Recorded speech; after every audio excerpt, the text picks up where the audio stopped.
உங்கள் சத்யாவில் குளு குளு ஏசி ஆஃபர்.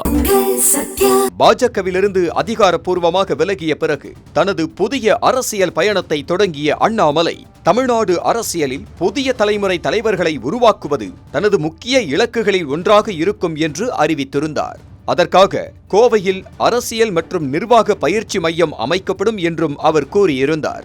இந்த மையத்தின் மூலம் அரசியல், உள்ளாட்சி நிர்வாகம், மக்கள் சேவை, நிர்வாக திறன் உள்ளிட்ட பல்வேறு துறைகளில் பயிற்சி அளிக்கப்பட்டு அதில் பங்கேற்கும் இளைஞர்களை எதிர்கால தேர்தல்களில் களமிறக்கும் திட்டம் வகுக்கப்பட்டிருப்பதாக கூறப்படுகிறது. அண்ணாமலை தரப்பில் வெளியிடப்பட்ட தகவல்களின்படி புதிய இயக்கம் தொடங்கப்பட்ட சில நாட்களிலேயே லட்சக்கணக்கானோர் உறுப்பினர்களாக இணைந்திருப்பதாக தெரிவிக்கப்பட்டுள்ளது.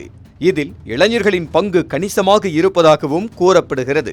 மேலும் வரவிருக்கும் உள்ளாட்சி தேர்தலில் போட்டியிட ஆர்வம் தெரிவித்தவர்களில் பெரும்பாலானோர் இளம் வயதினரை சேர்ந்தவர்கள் என தெரிகிறது. இதனால் உள்ளாட்சி தேர்தலை மையமாக கொண்டு புதிய தலைமுறையினரை அரசியல் களத்தில் அறிமுகப்படுத்தும் முயற்சி நடைபெற்று வருவதாக அரசியல் வட்டாரங்கள் கருதுகின்றன. தமிழ்நாடு அரசியலில் இளைஞர்களை மையப்படுத்திய அரசியல் அணுகுமுறை சமீப ஆண்டுகளில் அதிக முக்கியத்துவம் பெற்றுள்ளது. சமூக ஊடகங்கள், நேரடி உறுப்பினர் சேர்க்கை, பயிற்சி முகாம்கள், புதிய தலைமுறைக்கு வாய்ப்பு வழங்குதல் போன்ற அம்சங்கள் அரசியல் கட்சிகளின் முக்கிய உத்திகளாக மாறியுள்ளன. இதே போன்ற அணுகுமுறையை அண்ணாமலையும் பின்பற்ற முயற்சிக்கிறார் என்ற கருத்தும் அரசியல் பார்வையாளர்களிடையே நிலவுகிறது. குறிப்பாக உள்ளாட்சி தேர்தலில் அதிக எண்ணிக்கையிலான புதிய முகங்களை களமிறக்குவது அவரது அரசியல் திட்டத்தின் முக்கிய பகுதியாக பார்க்கப்படுகிறது.